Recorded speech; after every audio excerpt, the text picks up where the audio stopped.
Hello, আসসালামু আলাইকুম। কে? ওয়ালাইকুম আসসালাম। স্যার ভালো আছেন? জি আলহামদুলিল্লাহ ভালো। আপনি ভালো আছেন? জি স্যার। স্যার আপনি টিচার নে? স্যার মানে টিচার নে? জি আমি তো টিচার। বলেন। এখানে রাস্তা দিয়ে হেঁটে যাচ্ছিলাম রে, এখানে আপনার নাম্বার পাইছি রে, এখানে কতগুলো পোস্টার দিছেন রে। জি জি আমি পোস্টার দিছিলাম। ওইখানে ওইখানে স্যার লিখা আছে রে, টাপড়ানো হয়। থাপড়ানো হয় মানে বুঝলাম না। আপনার পোস্টার আপনার নাম্বার দিছেন নে, জি ওইখানে লেখা আছে রে ঠাপড়ানো হয়। আমাদের টাপড়ান স্যার। না, ওখানে তো আমি ওরকম কিছু লিখি আমি না। টাপ্পর কাইতে চাই। আমি দিছিলাম ওখানে মধ্যে পড়ানো হয়। পড়ানো হয় না, এখানে ঠাপড়ানো হয় লেখা আছে রে। ঢাকা টাপ অটোবিন্দ ঢাকা এরকম একটা লেখা আছে রে, তাহলে টাপড়ানো হয়। ওটা কেউ তাহলে লিখে দিছে আর কি, ওটা তো আমি বলতে পারবো না। ওটা আমি তো- লিখে দিচ্ছে রে বলতে আমি লিখছি রে, আমি মিস্টার কাশিমের আমি লিখছি রে, ঠাপড়ানো হয়। মানে মানে আপনার এখানে যেখানে পড়ানো হয় লিখা সেখানে ঠয়কার টা লাগাই দিচ্ছি স্যার। আমি চাকা গিয়ে বাঁকা স্যার, আমি আপনার থেকে টাপ্পর গাইতে চাই। আপনি থাপড়ানো হয় লিখছেন, আবার আমাকেও ফোন দিছেন, মানেটা বুঝলাম না।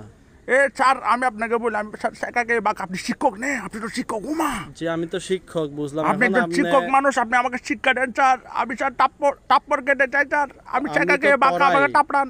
আমি তো মানুষদেরকে পড়াই, থাপড়াই না। স্যার আমার ব্রেকআপ স্টোরিটা আপনাকে বলতে চাই। আপনার ব্রেকআপ স্টোরি কেন আমি শুনতে যাবো আজ? না স্যার আপনি স্টুডেন্ট স্যার, একটা মানুষ কষ্টে আছে স্যার, আপনি টিচার মানুষ, একটু স্টুডেন্ট প্লিজ। আপনি আমার ওখানে লেখছেন থাপড়ানো চাই, আবার বলছেন। লেখছিতে স্যার, অনেক মনের কষ্ট থেকে লেখছিতে স্যার, আমার ব্রেকআপ স্টোরিটা একবার শুনেন। আচ্ছা দেখি, বলেন কি বলতে চাচ্ছেন। স্যার অনেক আগের একটা ঘটনা, অনেক আগের, অনেক মানে অনেক, প্রায় 3-4 দিন আগে ব্রেকআপ, সেটা আমার তখনের কথা।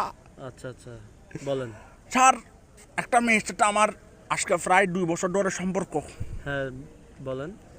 তো স্যার মেয়েটার বিয়ে গেছে স্যার, আচ্ছা অনেক দুঃখিত। বিয়ে গেছে, দুঃখ বিয়ে পেলাম করে তো অনেক এটা জায়গায় শুনে। চলে গেছে। আমি তো চাকা খেয়ে বলেন। বাঁকা স্যার, কিন্তু 2-3 দিন আগে আবার চাকা খাইছি।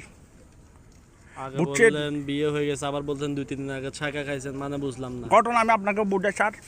আমি আজকে সকালে ঘর থেকে বাইরে হলাম, আচ্ছা ঘর থেকে বের হয়ে একটা সিএনজি নিলাম। আচ্ছা সিএনজি নিয়ে কাজের দেরি গেছি রে, উমা যে মজার মজার চা পাওয়া যায়, চা খাইতে গেছি। আচ্ছা চা খাইতে গিয়ে স্যার এখানে দেখতেছি রে, আমার গার্লফ্রেন্ড যেটার বিয়ে গেছে দিয়ে আসে, মানে দাঁড়ায় আসে দেরি। আচ্ছা আচ্ছা তারপর? তো ওরা দেখার পর আমি বলতেছি কেমন আছো তুমি? আচ্ছা ও বলে কি কেমন আর থাকবো, আসি ভালো। আচ্ছা, আমার আচ্ছা, থেকে জিজ্ঞেস করছে, আমিও বলছি আমি ভালো আছি। আচ্ছা তারপর আমি বললাম তোমার জামাইয়ের কি অবস্থা? ও আচ্ছা, বলতেছে আমার জামাইয়ের সাথে তো আমার ডিভোর্স। উমা মান মেলা দুফুটা, বুঝছেন স্যার?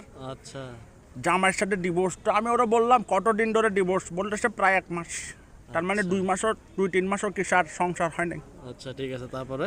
তারপর আমি ওরা বললাম তোমার জামাইয়ের সাথে তোমার ডিভোর্স, আমি তো তোমাকে এখনো ভালোবাসি, তুমি কি এখনো সিঙ্গেল?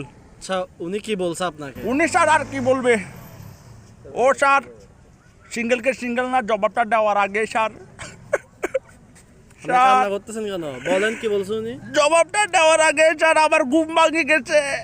মানে স্বপ্ন দেখতেছিলাম রে স্যার। আপনি কি এটা আপনার রিয়েল কাহিনী বলছেন না স্বপ্ন বলছেন তখন আপনি আমাকে? স্বপ্ন বলছি রে স্যার। আজীব তো, আপনি কি আমার সাথে মস্কারি করতে আসছেন এখানে? মস্কারি করতেছি, এটা কোনো বুঝেন না, মস্কারি করতেছি রে এটা। এই যে ফাজিল, একদম থাপড়াবো আপনাকে এখন একদম আমি। এর জন্য এটা স্যার লিখছি টাপটানো হয়।